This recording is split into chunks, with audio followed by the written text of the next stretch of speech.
define la gente finalmente su voto? Mira, con el correr del tiempo Sí. cada vez se fue corriendo más, el correr del tiempo, te digo, 15 años, Sí. a definir a último momento. La razón es porque cada vez hay menos población cautiva, que es decir, menos partidaria y más independientes, Claro. ¿no? Y que esto hace que, bueno, que no tengan un amor por alguna camiseta y entonces hasta último momento están viendo cuál les gusta más. Esto tiene que ver, esto que dice Analía, tiene que ver, creen, con que los partidos políticos ya no son lo que uno conocía, sino que ya más bien hablamos de espacios. Por supuesto que los partidos políticos no son lo que eran, no construyen las identidades tan fuertes Sí. como existían antes, pero yo ahí disiento un poco con la concepción de que hay que la gente a último momento decide a quién vota. Si uno ve, digamos, la intención de voto que tenían por espacio político el año pasado, lo que hoy podría significar el kirchnerismo, más esta incorporación de Alberto Fernández y Massa, y por el otro lado lo que es el macrismo Cambiemos, quizás hoy sumados juntan entre 5 y 10 puntos más de lo que tenían en ese momento. Claro. Es decir, no hay tanta diferencia. Es cierto que hay un sector de la población que podríamos, no sé, quizás decir que es alrededor de un 20% que define más sobre ese momento. Pero después hay otro sector de la población que tiene preferencias definidas Claro, que no, ese en forma 20% casi que vos permanente. decís es gente que no se siente identificada con un lado ni el otro. Exactamente. De esta Y es un porcentaje que polarización, ¿no? incluso puede definir una elección. Hoy se Claro. calcula que es aproximadamente un 15% de indecisos. Un 15% de indecisos. Ese 15% de indecisos que decís, Sofía, ¿es finalmente el que va a inclinar la balanza para un lado o el otro? Y probablemente sí, creo que los partidos políticos, o en este caso los diferentes espacios, van a intentar captar estos indecisos, sea de los segmentos jóvenes, medios o de los adultos mayores también. Claro. Cada partido, cada espacio tiene su voto fiel, pero van a intentar captar este voto que puede fugar para cualquiera de los espacios. ¿Cómo? Sí, decime, No, yo Analía. también creo que hay un voto que es el voto, digamos, que se quedó con las ganas de la tercera, Sí, opción, la tercera vía. la calle, el camino, bueno, la La avenida del medio, la avenida sí, del la medio. avenida del medio. Bueno, y que hoy está un poquito medianamente representado por La Baña, Sí. ¿no? Que él recibe votantes que no quieren estar ni de un lado ni del otro lado de la grieta, ¿no?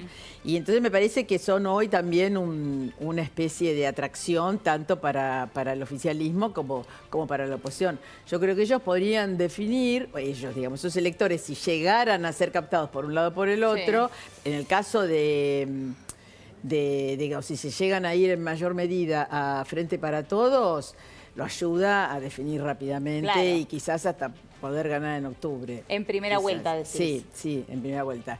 Si no, si van para el otro lado, definitivamente no. Así que no sé qué opinan ustedes, pero me parece que son una variable de ajuste también el votante de La Baña. El votante de La Baña Ortubey. Bueno, de La Baña Ortubey más Esper, ¿no? Que Más digamos, Esper, hoy claro. también, Pero, digamos, juntos sí. pueden sumar alrededor de entre 10 y 15 puntos, de acuerdo a la encuesta que Sí. ¿Y lo miremos. pondrías también a Gómez Centurión ahí? Bueno, tiene menos visibilidad al momento y todavía, digamos, sus votos no son tan significativos y no sé si en algún Claro. momento lo serán. Es un voto que probablemente se exprese con más claridad en las PASO y después, eventualmente, pueden hacer lo que nosotros denominamos comportamiento estratégico, voto estratégico, es decir, buscar en la primera vuelta alguna opción que les sea más conveniente en función de sus intereses. Demos un ejemplo, por ejemplo, Claro. si quieren votar en contra del kirchnerismo o al revés, si quieren votar en contra del gobierno, claro. elegir cuál es la opción más eficiente para oponerse. Por la experiencia que ustedes tienen, ¿cuánta gente vota a ganador finalmente? Digo, por esto que vos decís, ¿no? En las PASO vota a con quien se siente más representado. Pero una vez que ve el resultado de las PASO, si ve que esa tercera vía, bueno, no obtiene la cantidad de votos que hubiera querido, decir, bueno, yo igualmente no voy a ganar, entonces después cambio mi voto en la primera vuelta. Bueno, a ver, siempre también hay un mito con eso, como que la gente quiere votar siempre al que va a ganar o Sí. al que va a ser exitoso. Sin embargo, si uno ve, por ejemplo, en las PASO del 2015, Sergio Massa, en lugar de decrecer la cantidad de votos, el porcentaje que tenía de votos, creció. Es decir, Claro. pasó de las PASO a la general de 20 y algo por ciento a 22%. Hubo otro caso, por ejemplo, Florencio Randazzo en el 2017 mantuvo la cantidad de votos que tenía en las PASO, a pesar de que algunos votantes de él podían tener Claro. cierta afinidad con Cristina Kirchner, y sin embargo, entre comillas, la dejaron perder igual, a pesar de esa afinidad política. Por lo Claro. tanto, no sé si hay una regla de voto estratégico. Es una posibilidad. Claro, sobre pero no lo ve todo, como una regla. sobre todo, ¿sabes dónde me parece que se podría podría dar más de las PASO a primera vuelta es la provincia de Buenos Aires, porque al no haber balotaje, la última chance que tenés de correr tu voto, si por ejemplo, no sé, querés que ayudar a que gane Vidal o viceversa, querés ayudar a que gane Kicillof, la única chance que tenés es de la PASO a la primera vuelta. Claro, claro.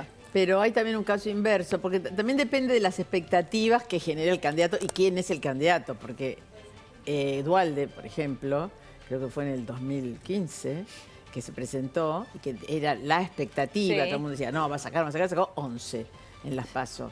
Después ya se sacó nada, no me acuerdo bien, pero en octubre se desinfló, porque bueno, era una expectativa fuerte que él había armado y la gente, bueno, sobre todo el peronismo duró, le había creído, y ya cuando vio que nada, ya lo abandonó. Claro, claro. Así que es como dice él, me parece, ¿no? Es como que no hay una regla. Creo que es importante, perdón, que es importante ver también a las PASO como una gran encuesta nacional, tanto para los candidatos como para la población también. Esto que decían de la población, ¿a quién va a votar en primera vuelta? ¿Primero vota por un sentimentalismo o en primera vuelta va a votar por a quién ve como una fórmula ganadora? Las PASO van a ser esa instancia en donde van a ver, por lo menos por lo que creo, la gente va a tomar en cuenta el valor que va a sacar un espacio, lo que siente por ese espacio, por ese partido, por ese candidato, y a partir de eso ve como un panorama general y nacional, donde hoy en día las encuestas a nivel sociedad bajaron tanto la credibilidad que van a decir, bueno, esto lo tomo como una encuesta. Claro, es un censo. Claro, es un censo que yo veo y yo lo tomo como creíble. Sí. Y a partir de eso los partidos van a jugar sus piezas para los indecisos o para captar votos de otros partidos o de otros espacios. Sí. Pero entonces vos decís que sí en las PASO se juega más bien la sensibilidad, lo que vos realmente juega más sensibilidades, querés, exactamente. claro, más la sensibilidad. Sí, viste como dicen los franceses con el balotaje, en la primera voto lo que me gusta y en la segunda voto con la nariz tapada por ahí a veces. Pero en relación a lo que se dice ya, las PASO, y lo estábamos conversando recién también, recién ahora, y no todos los políticos las están tomando como trascendentales, porque son trascendentales. Como dice ella, son como una mirada es un muy panorama. fidedigna. Ah, sí, estaban en esta posición. Entonces depende de cómo te vaya a ir, es como te vaya a ir en octubre. Y sobre todo porque no hay internas. Entonces, bueno, es otra cosa lo que se juega en diputados, sí. senadores, bueno, claro, pero digo, en los cargos no, en los cargos principales presidenciales no existen esas internas. Ahora, ¿y ustedes qué creen que se pone en juego en las PASO según el resultado? Digo, si hay una diferencia de cuántos puntos por encima de un lado o el otro, eso puede llegar a ser determinante. Yo no sería tan arriesgado, yo veo mucha tendencia a establecer un punto, de decir más de 5, menos de 5. Mirá, en el 2015, uno siempre hace arqueología. Porque nosotros cómo están en realidad. Nosotros hacemos arqueología porque hay que buscar, tratar de ver, ¿no?, cómo se repite la historia. En el 2015, el actual gobierno, que en ese momento era oposición, perdió por 8 puntos las PASO. Hoy decís, yo te digo, pierde por 8 puntos, se terminó la elección y sin embargo, perdió por 8 puntos y después la distancia de las PASO a la general se acortó a 3 puntos o un poquito más de 3 puntos. ¿Qué pasó? Que es un tema que hay que prestar mucha atención.